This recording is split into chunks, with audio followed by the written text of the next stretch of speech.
So those are 5 things that I use generative AI for to save me time. And I learned recently in one of my PLN professional learning network groups on Twitter that one teacher actually used it not just for standards across planning 1 year of their lesson plan, but they're also able to do scaffolding and backwards design, of course, but also scaffolding for vertical alignment for 3 years, maybe as middle school years. I think he was able to align to the standards, and he was able to create a framework for the whole program. And then, of course, he uses professional opinion and experience to make it better. One thing I didn't say about Gmail, or obviously whatever email tool you use, is I used this last week. I actually used this with an email to Mr. Rotimi, is sometimes if I'm not positive, I might actually type in, I'll say, this is my role, this is the person's other role. How might this be received? Knowing that we're on different time frames, time zones last year, I wanted to make sure that I was clear the first time, so I didn't leave him with more questions and answers. And AI gave me really good response on how the tone, how it might be received, and some tips on how to make my email better. So I encourage you to do that. So here we are, talked about me, talked about the big picture, and a little bit about saving time. And we have roughly 20 minutes left, which is absolutely perfect. I'm excited about this next part, potential transformation transformation tips for your classroom. And I think that not all transformation, but a lot of transformation starts with connections with your students, connections with peers and teachers and parents in your classroom or in your school community, so that you have that trust to try new things. But for sure, you need that trust with your students. I think connection, especially with AI, also begins with transparency. I often admit to my students that I'm trying something new with AI, and I tell them that AI confuses me sometimes, and I hit roadblocks, and I have blind spots, and I feel like we are somewhat teammates. Of course, I'm the coach, I'm the leader of the classroom, but I do need their feedback, and I let them know when I'm trying something brand new, and when it's something that I was able to teach last year with AI. I choose to model curiosity for my students because I want them to be curious students. Much of the rest of today's presentation and before is simply me sharing my journey of exploring with AI and connecting with peers over these past few years. And I hope that I can connect with several of you as well. I'm going to give you a kind of a loose framework of my 2-year journey. I've read a lot of books about AI. I've always been interested in computers. Part of my role requires me to be curious and involved with upcoming technology. But when I didn't know the timing, and when it all hit us in November of 2022, I was about as surprised as a lot of teachers. And I think a lot of it starts with open discussion. I'll share a really quick story of a student. I've known her for 4 years. I've known her as an honest, hardworking student. Before I go too far in the story, I want us to all to be extremely careful with plagiarism detectors, chat GPTs, or what was it called? GPT-0. I forgot the name of it.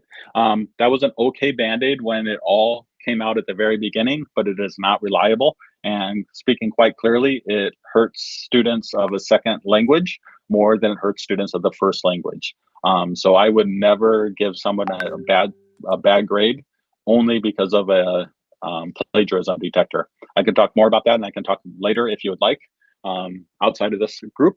But there's some experts that I fully agree with that strongly suggest that we need to be very careful of those plagiarism detectors. With that said, some students do copy paste, but we need to have open discussion. Back to my real quick story. The student, I've known her for 4 years. She's a wonderful young student. She turned in something that I honestly, I was nervous enough that I did put it into GPT-0, if that's the name of it at that time. And my framework is I always talk to another teacher and just ask them what they think when they read it as well. So I talked to her. I said, I want you to know that this plagiarism detector thinks that 96% of it is made by AI.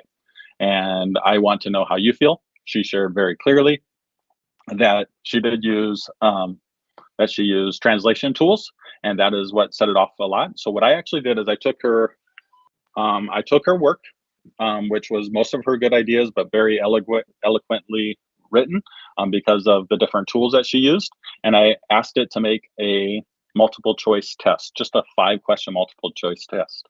I asked her to take those questions on the spot. She was able to tell me 1, 2, 3, and 5, just like that, and expand more than she did in the writing.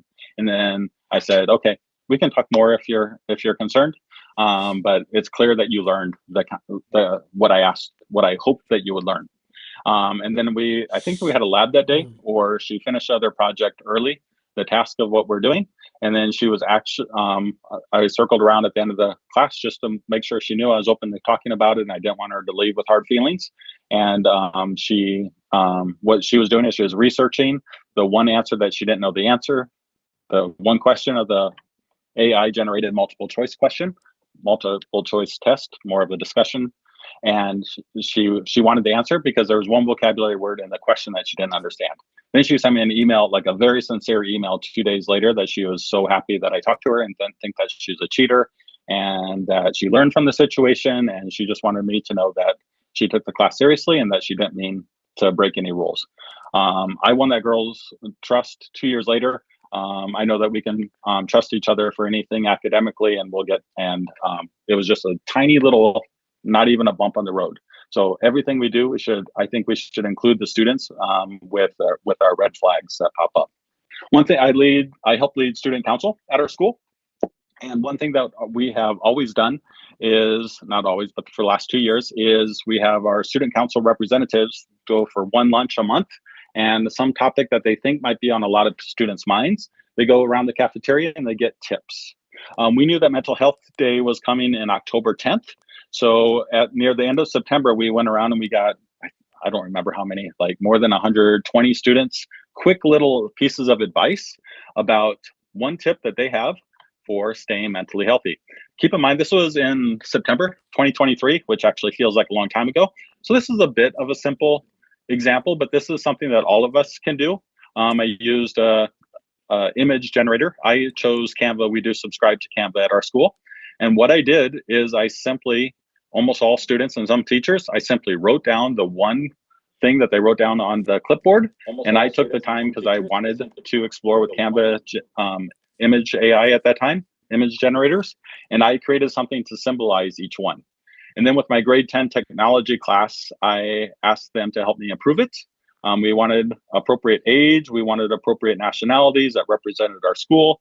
For example, I asked our Muslim students to ask if the attire that AI generated was appropriate. If not, we changed it. And so we have several examples both at home and school, etc. And we learned a whole bunch about how to write prompts that will get us the effects we want. And yes, we had a lot of laughs as well, especially at this stage of AI history, of the phantom extra hands, etc. But it really taught them to look at images twice before releasing it to the public. So I think this says approval, but I don't think that this is our final approved one. But we have posters hanging up all over our campus, even today, from this project. And we have really good student tips. My big frustration with myself is I wish I want to put this date, because some of the posters were removed because it looked like an old thing. But I think these are evergreen pieces of advice that can work at any time. So this is probably January of 2023. From January through May, I took a long course through a professor at Boston University, as well as sponsored by Apple. And we did action research with Mr. Machado and Dr. Casey Hammond at our campus. And the AI was new to us. So we decided to take an action research class, and which was met most weeks between January and May. And we surveyed all the students. We made a nice survey, and we got to know a lot about what our students were doing. So we had tons of data. Basically, we had 1 hour that we had all students take that survey. We had tons of data. And then I took one of my classes, and I helped them over a course of a couple weeks to manage the data. And then what we did is we used that data as well as what we were learning, and they actually made a website on their advice for other students. So it's student-made website for advice from other students. We didn't have time to make it absolutely beautiful. And keep in mind that this is a year and a half old, but these students did a really nice job of creating tips on when to use AI, when not to use AI. And that was a really fun tool where the teachers modeled that we wanted to learn. And then we helped the students analyze the data and to look for trends. And then actually at the end, I was able to present at an Apple conference about that whole process. So that was a really fun example that wouldn't have started if I wouldn't have simply signed up for a free class and hoping to learn and model that I'm curious about it. Another simple thing that any one of you can do is, I'm looking at my time, another simple thing that any of you can do is, you can do this for any type of character development. We call them GLOs. It stands for General Learning, I'm embarrassed or nervous or tired or one of the two. General Learning, I'm embarrassed. But we have goals we have 4 goals, and they're well worded and they're very meaningful. Quite honestly, they're probably originally written by adults and for adults, but we want all of our students to accept our general learning objectives and to take ownership of them. And so what I did is I had my grade 10 class, and then later I did it with grade 8 as well, as they use generative image AI we used Canva in this example, and I think we used another tool that I can share later at another point. And they took the GLO and then they put it in their own words, and then they created a prompt to get AI to create a poster, kind of like the one I just shared before, but it shows that they understand the general learning objective and that they understand what it's about, and to create a visual to remind them of their goal within the GLO. So basically, it was a nice little circle of them deconstructing the GLO, putting it in their own words, creating a AI prompt that will create an image, redoing that prompt until it's something they actually like and has nationalities and a style that they're comfortable with, and then to make a poster and making sure that the wording is well so that they're able to make a digital poster with that. So that was a really nice tool. It was free, didn't cost too much, it didn't cost a ton of time, and the students really got into it. I think it's very important to talk to the students about trends. Sometimes I taught technology classes, so it's a little bit easier for me, but I think during this time of history, I think almost all teachers should be spending some time every several weeks to actually kind of stop a little bit what they're doing and ask the students, what trends are you seeing? What obstacles do you have? What makes you nervous? What gray areas are you tempted by? What gray areas do you not know if your teachers are going to be upset? I think that if we're not talking to students, I think that we're missing an opportunity. So I just carve out time because I think it's important. I know students have questions, and I just feel like it's better to have, I think that they feel better after they have an opportunity to ask about those questions. And because of some of these projects I've been doing and learning from people all over the world and within my school, the teachers, the students, etc., I was able to make a book that we released to all students in our school. And we gave students more than an hour to look at it. Yeah, but they have access to it all the time. I'm going to show you just a little bit of that, I think. Yeah, here it is. Part of this book, at the end of the book, is the website that I just showed you a little bit. And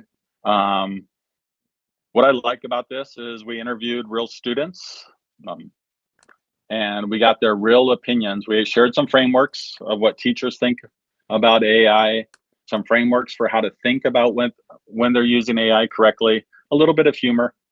I gave them some tips. A lot of this recorded my voice so that the students can hear my voice and my thinking beyond just asking them to read.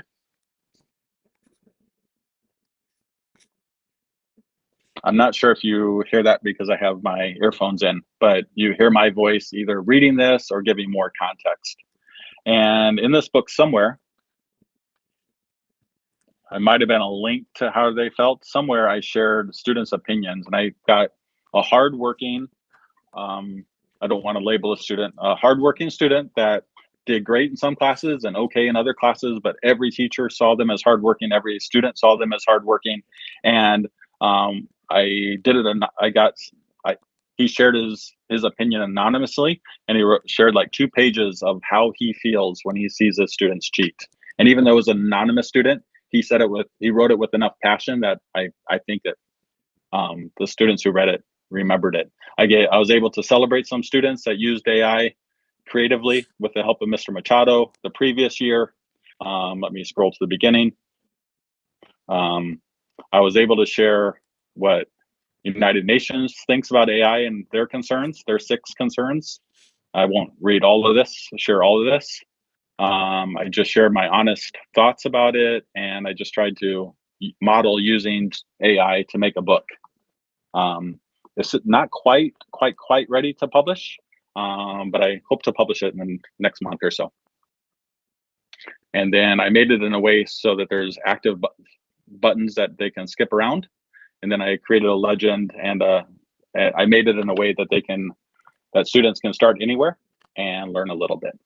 So that was a big task, and I wouldn't prescribe that just any teacher do that because it was a big task. But it's also part of my role is to help students and teachers get comfortable with AI, or to be more comfortable with AI. And so that was a big task that I'm quite proud of, but there's no way I could have done it on my own. I used Apple Pages to make that book, but Book Creator allows you to record your voice as well. And it doesn't have to be 85 pages like mine, it could be shorter. And I just encourage open dialogue, and that was my way to model curiosity and to wrap up my thinking based on what teachers and students had helped me form my thinking throughout the previous 18 months. So that is most of what I wanted to share today. It's 9:08, so I kind of either planned well or I got a little bit lucky. I haven't looked at the chat yet, so if there's questions in there, I'll be able to help it. Here's kind of my final words. You don't have to be an expert. The people that you may follow on Twitter, or the people in your school, they're all learning, and what they learned this week contradicts what they learned 4 weeks ago, but we just keep learning and connecting and trying to learn more. So your students don't expect you to be, and I have had a lot of luck simply sharing with the students that there's a lot that I don't know. And like other classes, if you're transparent about it and help guide them and show what you're learning along the path, I think you win students trust and respect, and show them that it's okay for them to ask you questions as well. So it's worked really well for me, and I'm excited to keep learning. This could be 5 pages long. I had to stop somewhere, so I made it super short. I love Google Applied Digital Skills, and they have a couple AI lessons for teachers that I encourage, and some good ones for students as well. I've prescribed the student one for students last year, and I've taken the teacher one. I think it's quite great. The Google AI Prompt Guide is the one that I showed you before. And 3 people, I'm actually going to hold up 2 of Rotimi's books. AI for Educators by Matt Miller. He wrote the Ditch That Textbook website. So this link will take you there. I'll try to share this in some way later, or you can reach out to me, and I'll share it with you. Holly Clark is she's a global leader for education. I was lucky enough to learn with her. I was able to learn from her in Hong Kong for a couple of days. And then Eric Kurtz is another absolute genius. So I encourage you to follow them. And I'm not quite ready to share these links because of my Wi-Fi skills, and it takes a while to transfer it into an Apple shared drive that I can share with everybody. But I will find a way to share it, or you can reach out to me. I heard a voice. If I can help somebody, I'd be happy to help you. Okay, thank you, Ken. So for everyone, all of the resources that are used during the conference will be collected, and we'll have a link to have access to them. As we transition to another section, I want to ask if we have any question for Ken before he leaves us. Do we have any question? Do we have anything we'd like to bring up with him?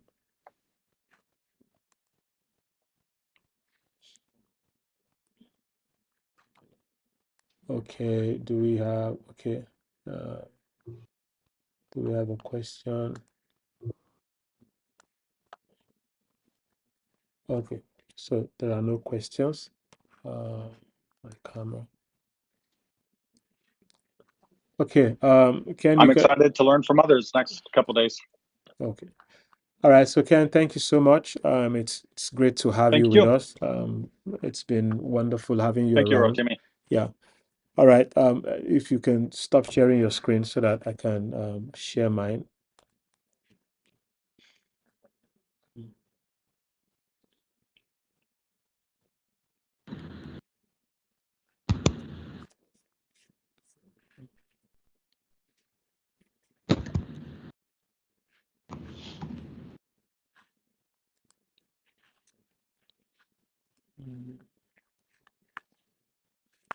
Okay. Hello.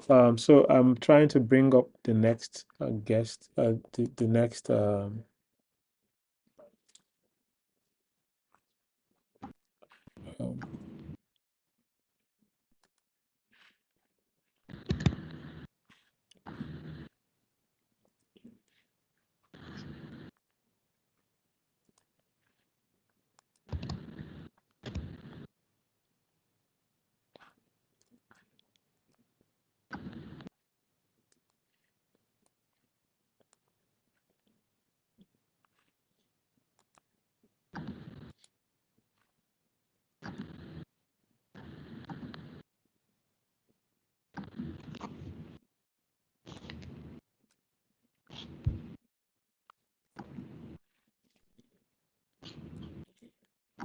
all right. So we have um, our next speaker with us. She'll be handling the last session for today, which is deeper learning using Flint AI. So we'll play a video to just introduce both of them, and then we can get them to start their session. Elizabeth has experience in public and private schools across grade levels from early childhood education through higher education. She holds a doctorate in education and a master's of science in educational There's no leadership. sound yet. Her research focuses on teacher wellness and marker space. She has been a classroom English teacher, vice principal, and regional manager of educational technology before her current position at an independent school focused on teacher professional learning and teaching a 6th grade innovation lab course. She co-authored Creating a Google Apps Classroom published by Shell Education. She was the California State Technology Administrator of the Year in 2015 and earned a variety of honors including the title of Google Certified Innovator over the course of her career. TETC. Together, let's welcome Elizabeth Brumble.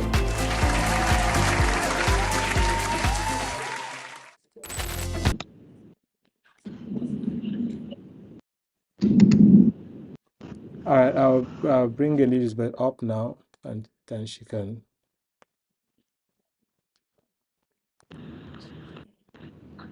Great. Can you hear me? Yes, we can hear you. Hi, Elizabeth. Hi, how are you? I'm fine. It's so good Good to morning. have. Good morning. Okay, Well, not good morning. I'm sorry. Morning for me. yeah, it's evening now, afternoon, so to speak. But it's so good to have you here. And I think there's is it Sohan that is here, or okay, I can see Sohan. What about Hey. Kevin? Hi, Sohan. I'll bring you up also. I thought your session was tomorrow, actually. Uh, is I Kev? I think it, yeah, I'm just here to watch and listen. Yeah. All right, is Kevin also here? Oh, no, he's not here. All right, Sohan is the CEO of Flint, and Elizabeth also works closely. She's a very great educator, and I'm just going to allow her take the space and go through her presentation. It's such a wonderful time to it's such a wonderful thing to have both of you here, and it's a privilege to have you guys present and to share your experiences with educators. Thank you for accepting the invite. Elizabeth, you can go ahead. Okay. Thank you so much. And thank you for allowing me this opportunity. Let me just ensure that all my settings are as I expect them to be.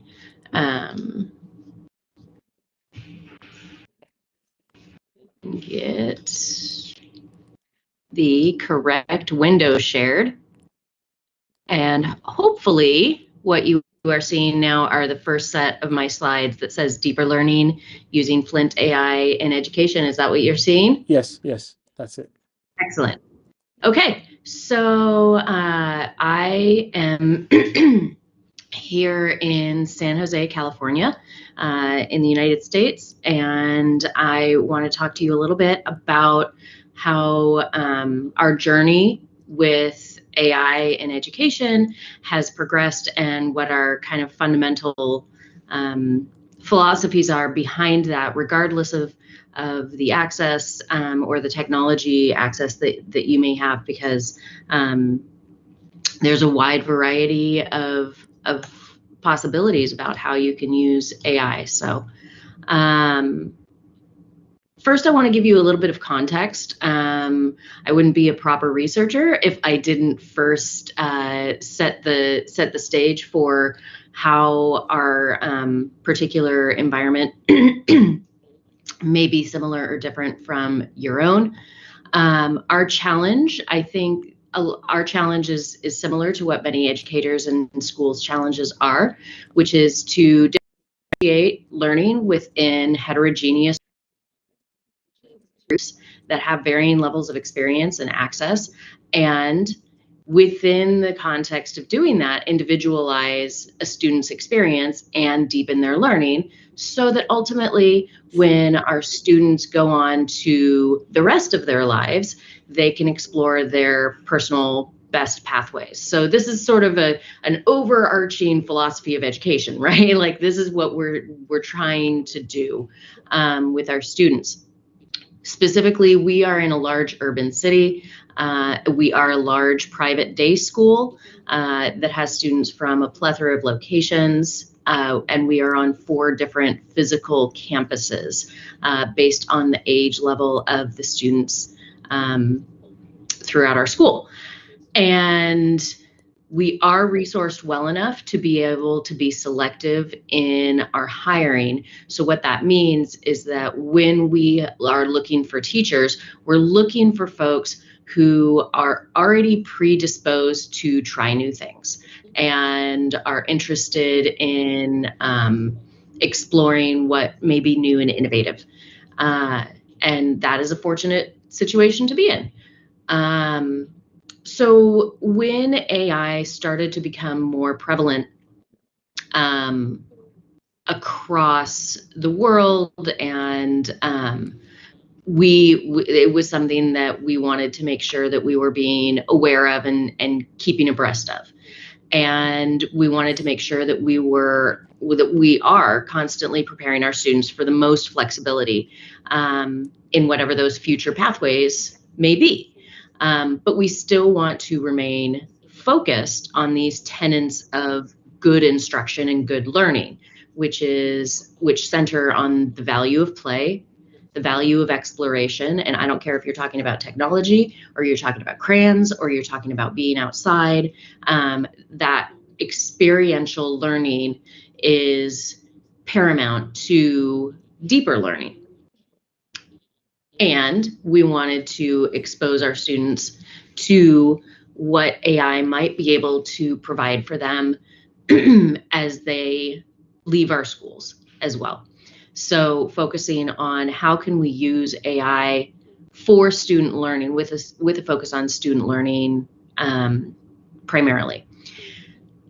So a couple of the caveats of the examples of usage that I'm going to give you. So basically, I'm going to take you through a couple ways that or a couple different assignments or ways that our teachers used Flint with specific examples of of prompts that they created. And the reason I'm using these particular examples is because they are indicative of deeper learning for these students. And yes, it was made easier by the use of AI, but those fundamental questions and prompts that the teachers are offering offer or provide creative approaches on behalf of the student. And so in my mind, what we're doing with AI and where we're going is we're teaching our teachers and teaching our students how to build a better question. And regardless of your access, learning how to and getting practice with building better questions is fundamental to curiosity, which is the basis for learning. It doesn't matter what you're trying to learn. It doesn't matter where you're trying to learn. It doesn't matter how you're trying to learn. Everything stems from a question and making sure that you know how to ask good questions and that you have lots and lots and lots of practice asking questions.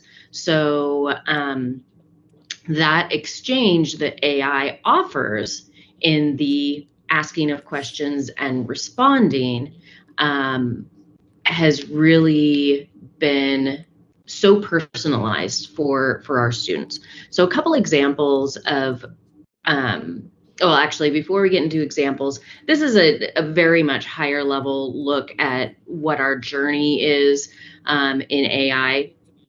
And I won't go over every single piece of this, but it's pretty standard, where we started with really making our teachers and our students kind of aware that it exists.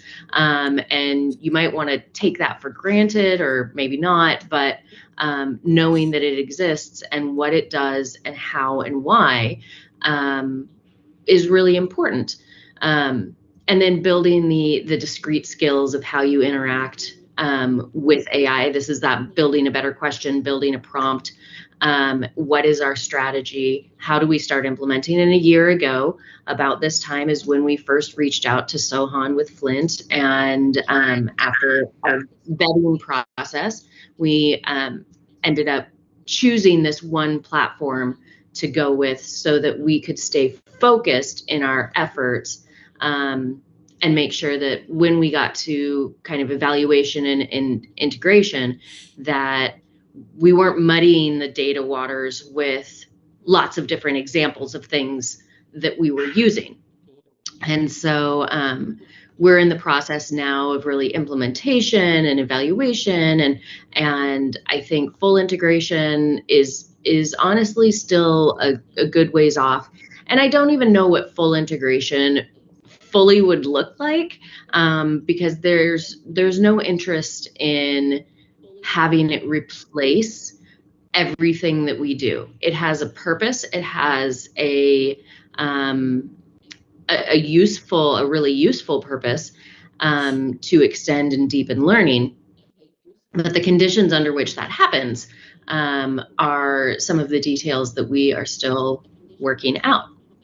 So all of this to say, it's not replacing our creativity, it's empowering it. And it's allowing us to ask more better questions and have the students question their own thinking in a very protected, private kind of way that allows them to maintain their dignity when they are asking questions. Because one of the things that can be very intimidating if you don't know something is the outward admission that you don't know something. And when you admit that, that usually comes in the form of question. And so students, as they grow older and developmentally, they're trying to struggle with learning information, being curious, but then still being able to ask their questions and maintain their dignity. And so giving them this opportunity has really, I think, helped that. So these are some of those example prompts created by the teachers for all the ages that we are using Flint with. So our youngest kids, one of the examples that we have been playing around with is interacting with a classroom teacher character. So the students are pretending like they are interacting with a teacher who uses simple language and visual aids to teach about the butterfly life cycle. Now, this doesn't replace the teacher, what this does is individualize and differentiate for each student. So one student may be at a different level in terms of understanding the butterfly life cycle than another one.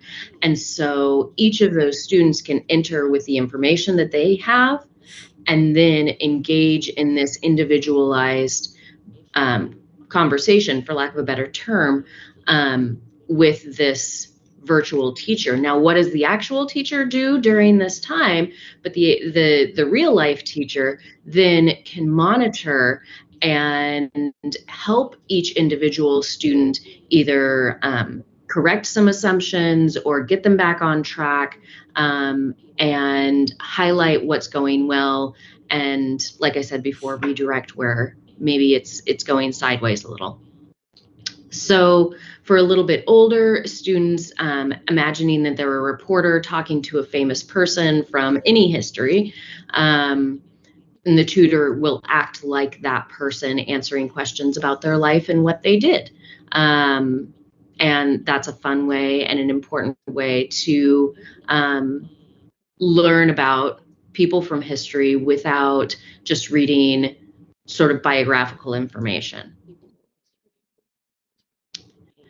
And then when we get older into our 13 to 17, 18-year-old, we have some more literary analysis discussing how to develop a debatable thesis statement. One of the challenges that our students have in the older grades is the ability to create a thesis statement that in their writing that is actually debatable and arguable. Too often our students will come in and they will say something very logical that isn't terribly debatable in their thesis statements in an effort to be right over taking a chance. And so this particular tutor guides the students through that process. And then the fourth one for some of our oldest students who are working on understanding economic policies is engaging in a discussion around economic policies between France and Germany and how those policies impact domestic and European markets. And then it specifically focuses on readability and comprehension for that grade level. So there's a lot of flexibility, and these are all created by the teachers, and then the teachers then would tweak each of the prompts, and each individual student was able to interact accordingly. So where AI sits in our philosophy, the TPAC model is something that our school kind of rests upon, and I wouldn't say that it's something that we don't use it to evaluate our teachers. Let me put it that way. But what we do is we remind them on a yearly basis that this is a way to filter your self-assessment about where do you want more support and where do you feel like you're particularly strong. And this is based out of some research done in 2006, and it essentially it talks about the intersection between content knowledge, pedagogical knowledge, and technical knowledge.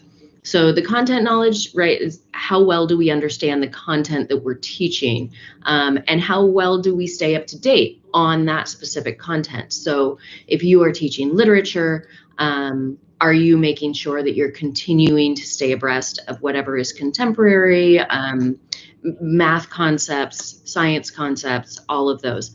Pedagogical knowledge is how well do we understand the developmental stages of the students with which we work, because what is going on in a 7-year-old's brain is different from what is happening in a 17-year-old's brain.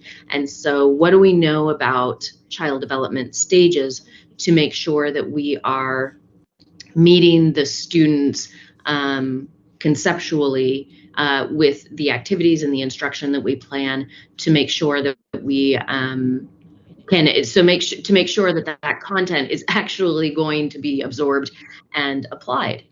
And then the technical knowledge, oftentimes this is referred to more broad or more specifically as technology knowledge, like how well do you understand how to interact with technology?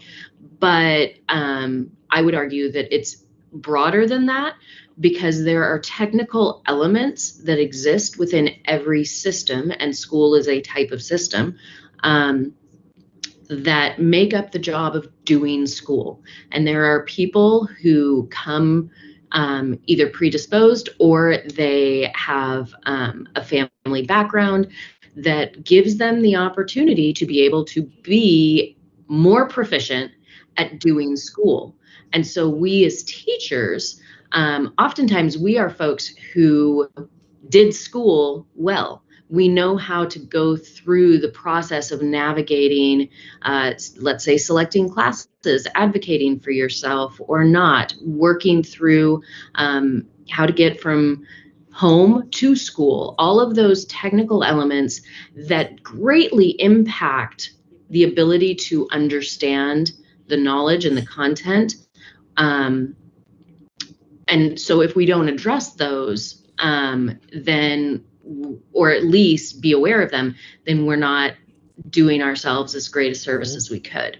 So if you've got the content and the technical, you've got great knowledge, but you're missing some personalization. If you've got if you've got content and pedagogical, you probably have great teaching, but there might be some relevancy for students' future lives. And if you've got a great combination of technical and pedagogical, you're probably connecting to students really, really well, but some of the fundamental skills may be missing. So this is where then a teacher can say, this is the area that I need to work on. And so for our purposes within AI, it's a very niche area of the technical knowledge that we want students to be able to know so that we can add and enhance the personalization, as well as continuing to be relevant to students' future lives. So overall, what we're trying to do is lead with curiosity, innovate with purpose, and shape a future of which we're very proud.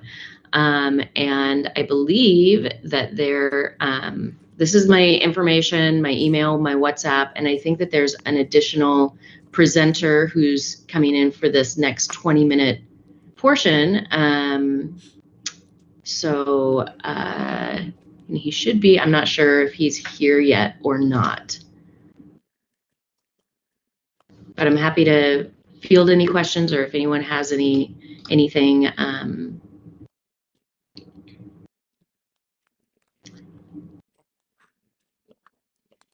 All right, thank you so much, Elizabeth. Do we have any question? EDK, do we have any question?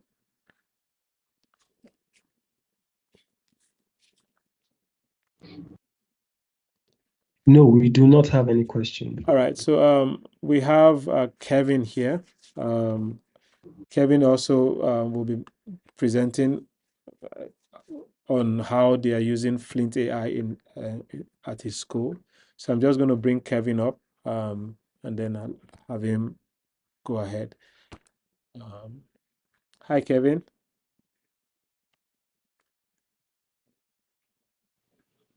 Hello, can you hear me? Yeah, I can hear you. How are you doing today? Doing well. How are you? I'm fine. Thank you so much for being here. We look forward to having you impact us with what you guys have been doing with Flint AI. And you have the floor. You can go ahead. Thank you very, very much.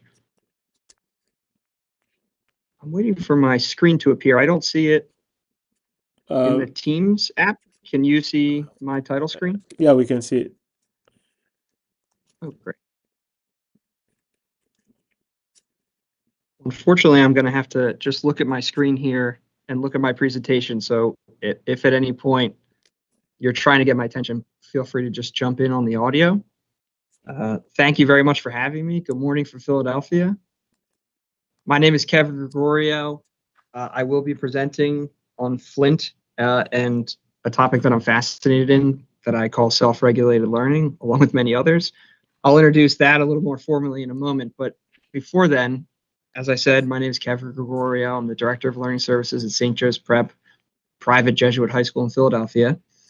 I came to this topic of self-regulated learning, through my PhD program in educational psychology, and I'm really interested in teaching students how to learn better and more autonomously. That would be the goal. I teach a doctoral level course on the psychology of teaching. I have a podcast where I interview experts in this field in particular, and I'm currently working on a book with a few researchers on executive function intervention systems. There's a number of sources I will reference throughout this presentation. I think the most important ones are highlighted there, but between all five, if you're interested at all, you really can't go wrong, and all five would be a really good introduction to this topic. I'm going to first introduce what is referred to as the testing effect and then retrieval practice. I'll talk a little bit in broad strokes about what we know about those things and what I think is most relevant to my work with AI and Flint. I'll sort of introduce some questions that are still in the field, and then I'm going to layer in what I think AI brings to answering some of those questions, and then in particular what I think Flint adds on top of that. The testing effect, please don't be distracted by all this information, but the testing effect really refers to the finding that when you give students a test, they retain more information over time than if you simply give them the same amount of time to study passively on their own. Tests are more effective study and learning tools than students' default study strategies is also sort of another finding within the testing effect. And anytime that I refer to the testing effect, I'm really referring to this phenomenon that tests are simply or not simply assessments of learning, but they themselves can become events where learning takes place. And moreover, they're better learning events than students' default study strategies. Retrieval practice, on the other hand, is sort of an evolution of the testing effect.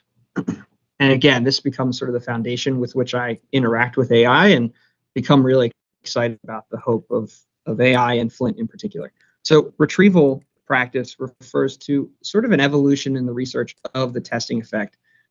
And it really refers to the fact that if you get students to recall and manipulate information from memory, like they would on a test or a quiz, it actually yields the same effect as the testing effect. So it also lends itself to long-term retention and increasingly so over time, compared to other approaches to learning and studying.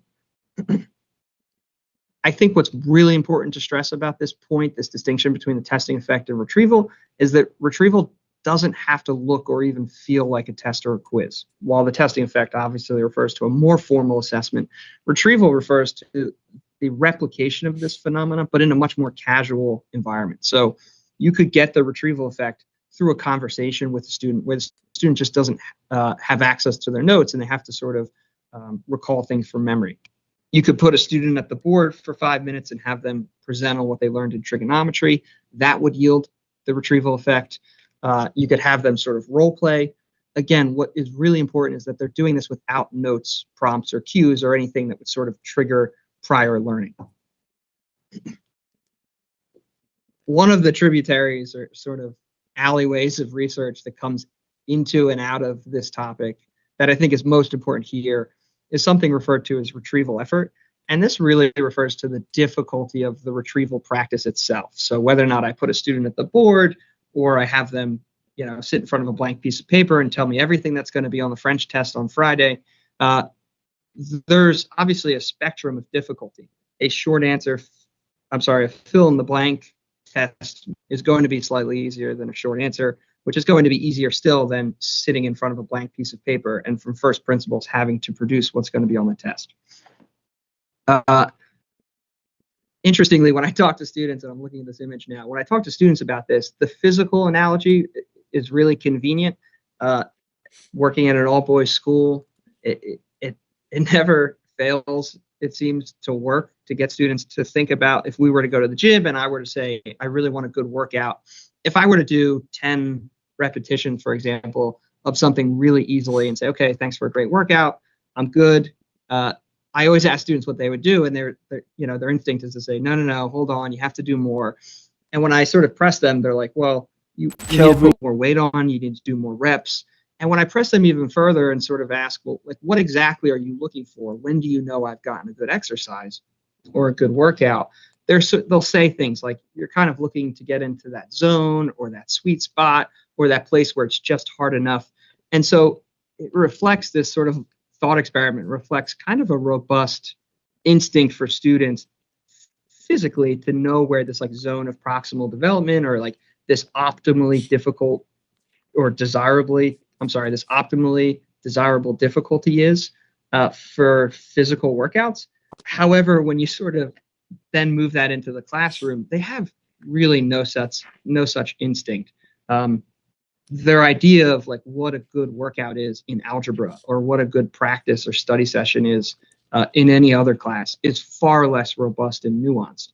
But really, the analogy is the same. I really want you to find that so-called sweet spot. And getting students to think about that is a tremendous challenge. When I talk to teachers about this, I highlight 5 principles of retrieval. The first, perhaps the most important, is that retrieval simply works and it facilitates long-term retention. And the second, in relation to teachers, is that students won't choose this on their own. Far and away, they tend not to. They tend not to choose this on their own precisely because of why it works. It sort of works because it's challenging them. That challenge seems to lend itself to retention neuropsychologically. But then because it's challenging, students opt not to do it, and they choose far easier, less stressful study techniques and learning experiences. But just because students won't choose it on their own, it doesn't mean we can't do something about it. Fortunately, and this is number 3, teachers can implement this in the classroom, and it doesn't necessarily have to be, like I said, or even feel like a test. This could be a series of exercises where students are sort of very intentionally deprived of certain notes, prompts, and cues that facilitate long-term retention through retrieval exercises. And then again, in relation to my work with teachers, I often highlight that there's a whole host of second-order effects here when we do retrieval on a regular basis that I think teachers would really appreciate. And the first is that retrieval increases engagement and participation, according to many studies. And it also, contrary to what some teachers might fear, implementing retrieval into the classroom, consistent use decreases test anxiety over time. I know this is sort of an overwhelming slide. I want us to just first separate A and B from C. Look at A and B for a second. A refers to, if you can see my mouse, questions on the final test that use the same language as the pre-test for the retrieval practice or for the study session. So if a student was studying a handout or a study guide, it would have some of the same language as the test. In the case of B here, the language is not the same, in that in order to do well on the test, you would have to infer from the study materials or from the practice test. In both cases, in A and B, retrieval practice outperforms the other study strategies. What's interesting in relation to C here is that this fancy term, metacognitive predictions, it's simply what students think works.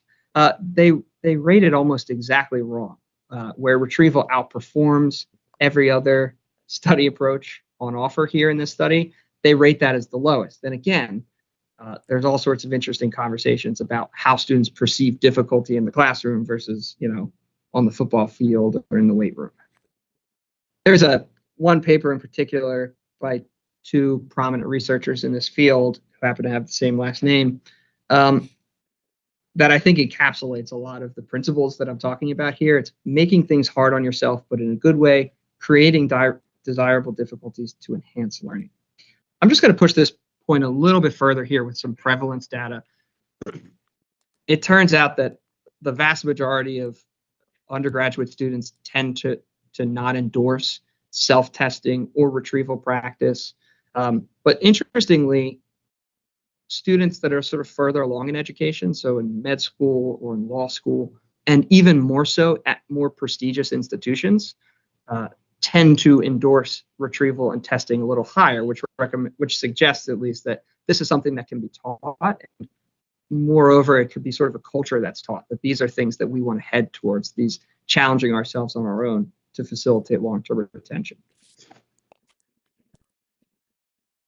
Furthermore, when we think about implementing retrieval in the classroom, there's a ton of research on the different modalities that work, and it really isn't very limiting. There's a number of modalities that seem to, when controlled for limiting prompts and cues, that is information that's going to trigger memory for students.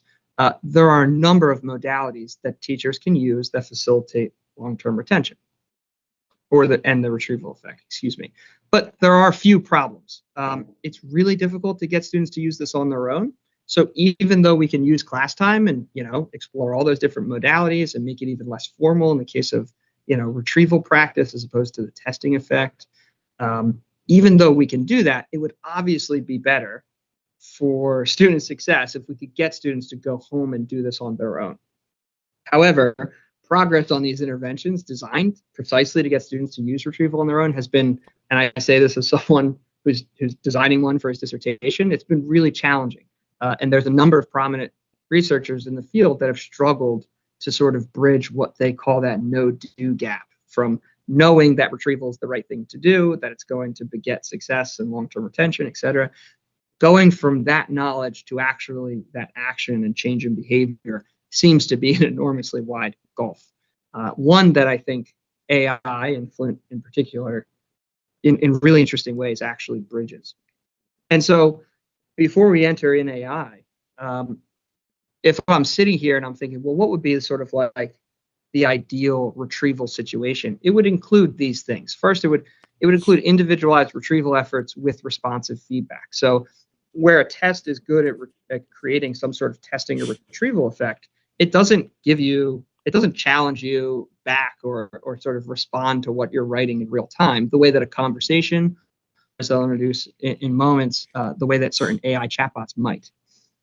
But in an ideal state, it would sort of push the learning a little further based on what the student says. It would also, to that point, sort of be optimized for difficulty and accuracy. So depending on what different students say, the sort of retrieval practice would ideally meet them at different spots, as opposed to a test as sort of, one line across the board of difficulty. It would be adjustable and it would be on demand, where, certain practice tests and other retrieval practices aren't always available to students. And the ones that are available to them are even more difficult in the setup and less likely for students to choose.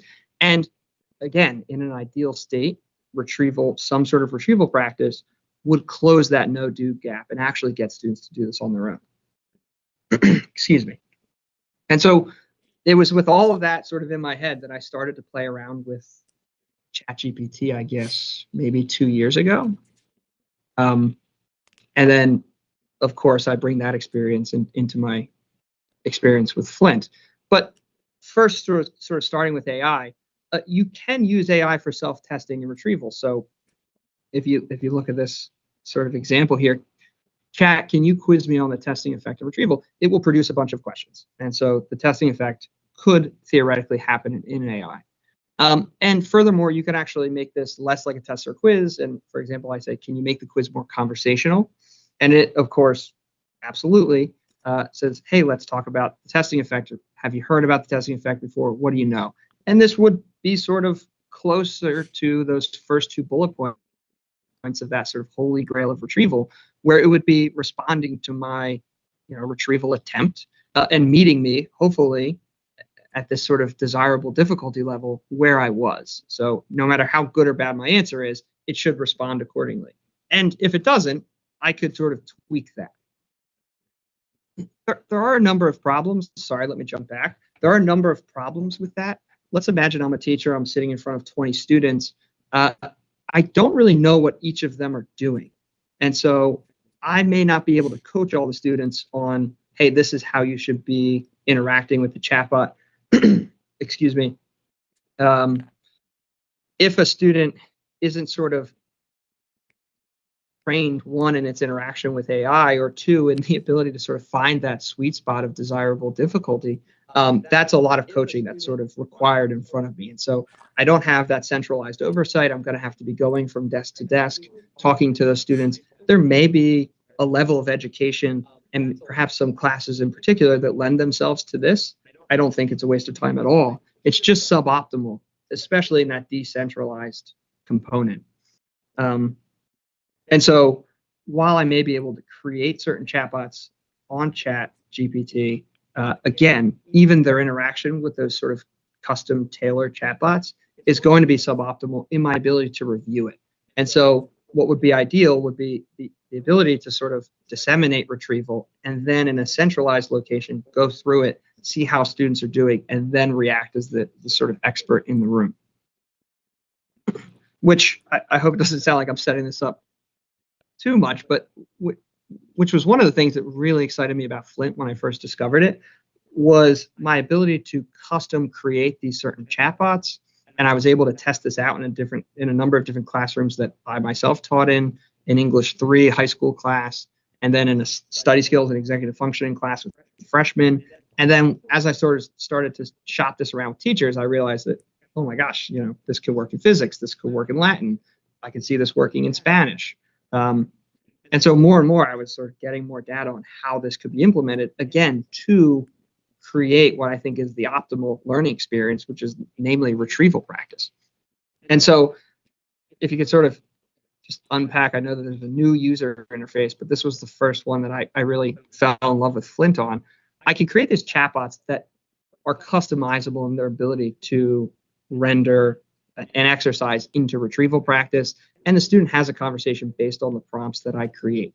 There's also a number of settings that I can manipulate. And then perhaps most exciting for me, there's these levels of analyses where the students get feedback, which I think is brilliant. I've played a lot with that and been really impressed. But that feedback that each student gets disseminated or gets back sort of gets filtered and comes back through into a centralized location where I can see whole class trends of strengths and weaknesses and things that they need to work on that I, again, can respond to. One of the things that got added at some point was this sort of helpfulness level. And I sort of look at this like this, you can sort of adjust the retrieval difficulty. So from no helpfulness, which would just be sort of strictly questions, the retrieval difficulty would be higher. And on the full helpfulness, it would be more explanatory, and the retrieval difficulty would be lower. What's important is that is hitting where students need. So if you give them a blank piece of paper, if they really couldn't produce very much, then the full helpfulness would probably be optimal for that student. As they became more familiar with the content, we would be shifting that over to none. One of the things that really impressed me, again, if you could go back in your mind and sort of picture that the holy grail of retrieval slide, was this friendly AI chatbot. Again, it feels and looks a lot like ChatGPT in maybe its setup, but it allows the teachers and administrators to see exactly what students are doing. And because it allows that, you can then coach them to use it more effectively. And so I want to introduce one student in particular. Matt is a freshman, or was a freshman. At the time that I started working with Matt, he was failing, I think, about 4 classes. And you can see I was working with him in my study skills class, and I was giving him a bunch of practice that I thought would help him think about school differently. But the whole time I was like, hey, I would love for you to play around with using this to create retrieval on your own. And you could see within the first month, he started to venture into that and did this with a physics study session. And this was a screen capture of his first interaction with the chatbot. First, he asked for help on his physics test, and the answer was really explanatory. But then I could kind of coach him, because I saw this happening in real time. I could coach him and say, hey, let's steer towards active study strategies. Let's steer towards retrieval. Can you ask it to quiz you? That's what he asks, and this is what he gets, which is amazing. What is even cooler is that you can notice that the sort of prescribed exercises that I give Matt starts to space out. And more, Matt is using this on his own. He's doing this not only for physics, but also for Latin, another class that he was struggling in. And then at a certain point, Matt just sort of runs away with it. And he's using and talking about Flint all the time. And I don't know if this is unique to him, but he was an athlete. And a lot of those analogies about sort of getting more extra practice and more reps and that sort of thing, talking about some of the brain science that I thought these exercises facilitated, really hit with Matt and a number of other students. But I think Matt's sort of screen does the most to exemplify how retrieval practice and self-regulated learning, him opting to do this on his own, sort of took over time. And so when I go back to those slides and I say, well, it's really difficult to get students to use retrieval on their own. We can use class time, but obviously, ideally, we would want them to do it on their own. It's really hard to bridge that no-do gap. These are all things in my experience that Flint was able to do in isolated cases, but there's really no reason for me to. It's only because those are the students for whom I tried to do this. And so one of the things I'm really excited to do this year is try to get larger groups of students and teachers together to facilitate this and track this over time. I think I'm a little unaware of the time. I hope I didn't go too far over. I'm going to offer to open it up for questions if we have the ability. If not, I'm happy to hand it over. So thank you very much. You're welcome. Well, thank you, Kevin. Thank you for the session. So do we have anyone with questions? I know tomorrow Sohan will be on ground to present. I'm just going to bring him on. He'll be doing hands-on on Flint AI to see how to demonstrate to us how it can be used. I know at our earlier session today, a few of you have asked if you could do grading or assess students using AI, and I think Flint. And I told you about the fact that you could actually set your rubrics and set instructions on how you want the AI to assess the students, which you could actually see on the screenshot where you see some grade awarded to the students. So Flint also does that for you. And I think it will be a good time to join in the session tomorrow. It's going to be the last session of tomorrow, also same time. So I look forward to that time. It will be a walkthrough of Flint AI. I use it also, and maybe one of my sessions tomorrow, I can show you some of the things that's been done. One unique thing about Flint is also the fact that you could do calculation. A lot of AI platforms are still lagging behind in that, but you could use this for science, for maths, and do complex calculations. I've seen science teachers do that at my campus. So I want to say thank you to Sohan and thank you to Kevin and Elizabeth. It was good having you guys around, and I'm happy that you guys had time to make it to us to have this session with everyone. Thank you and have a wonderful rest of your day. I think you can leave now if you so wish. We're also about rounding up for today. Thank you. And then Sohan, I'll see you tomorrow, right? Of course, yeah. See you tomorrow. All right, Kevin. Great presentation, Kevin. Yeah, if you're still there. Yeah, thanks, Awesome. Kevin. Thanks. Bye. All right, bye-bye. Thank you. Yeah. All right. We're about to round up. I think we have just 1 more minute. And I want to appreciate every one of us for joining the session. Thank you for your patience. I know we ran into a few issues along the way, but we were able to pick it up. Tomorrow will be far, far better. Let me just bring up the agenda for tomorrow and then we just wrap it up. Okay.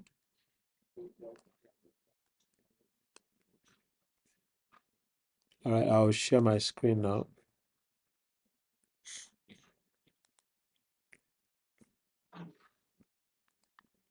All right, so tomorrow we will start with a panel discussion. It's going to be AI in higher education, pushing the boundaries of distant learning and tutoring. This will be very enriching for higher institution and also those of us that are doing tutoring. If you have students that you tutor, if you also provide professional training, this session will be good for you. And immediately after the session, there'll be a deep dive on one of the two called My AI Lecturer. If you provide professional development, training, and tutoring, you might also want to be part of this session because you will see how this tool can provide tutoring and also monitor what student does if you want to use it for exams and all of that. Then we'll look at, we have Lisa Welsh handling leveraging AI for personalized student learning and engagement. And then we have another panel section at the afternoon, at the beginning of the afternoon session. We'll be talking about navigating integration of AI in primary and secondary school, K-12 schools.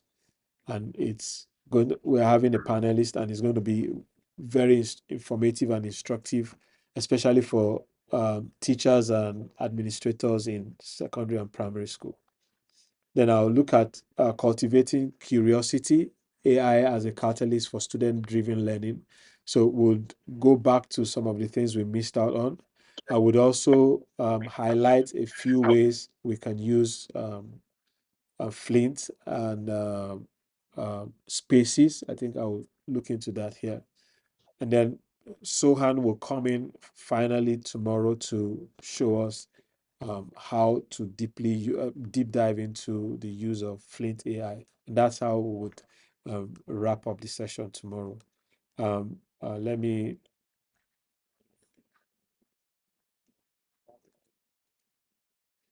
I mentioned earlier that in August we'll be doing a starting August, ending of August. We'll put out the date and get suggestion in the community platform. We'll be having a tech Teach with Tech web series. It's also going to be free webinar you can attend, and we'll be looking at no, sorry, not this one. It's about John, it's about let's go. We are going out. Come on, wear your clothes. Can you mute everybody, please? So we'll be looking at sorry, I didn't put the right slide. We'll be looking at prompt engineering. I'll put the topics out tomorrow, but it's going to be in August. We'll suggest the date, and we'll probably do a Saturday, or even if it is not, I think holidays will be available. We'll be on holidays, but I'll do a Saturday. We'll do it on a Saturday so that we have people attending, and there's no distraction in terms of work and having to do all of that things. Well, I also mentioned earlier that we in the group we're looking at getting educators to provide feedback on what they would love to see in an AI-driven app that is built with the Nigerian curriculum and Nigerian use cases in mind. So we'll be sharing the links again. Please, we're at the stage of surveying and getting people's feedback to factor those into the apps. At the end of the day, every school or every teacher that participated will get a free license and will be able to use it, both the premium feature and then the non-premium feature. But we're looking at something that will be very beneficial and will be very tailored to the community where we are, tailored to the Nigerian education system with all the curriculums packed in, and with some features that narrows down your search and is able to also enrich what you do with students and then with yourself as an educator. So this is where we round it up today. The links to sign up or to be part of the survey and what it takes to get the app ready in terms of information and feedback and ideas from teachers. You can sign up. We'll post the link again today. I want to appreciate every one of us that was patient enough to join the meeting today. We will continue tomorrow and we start by 9:30. Thank you very much. Have a wonderful evening and have a good night rest.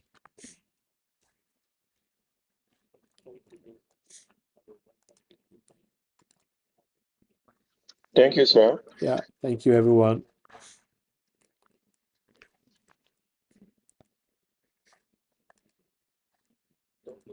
This section.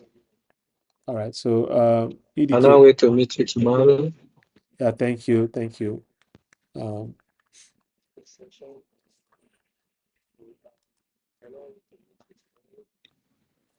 Yes. Well done. All right, thank you. If you've got closing remarks, you can say that.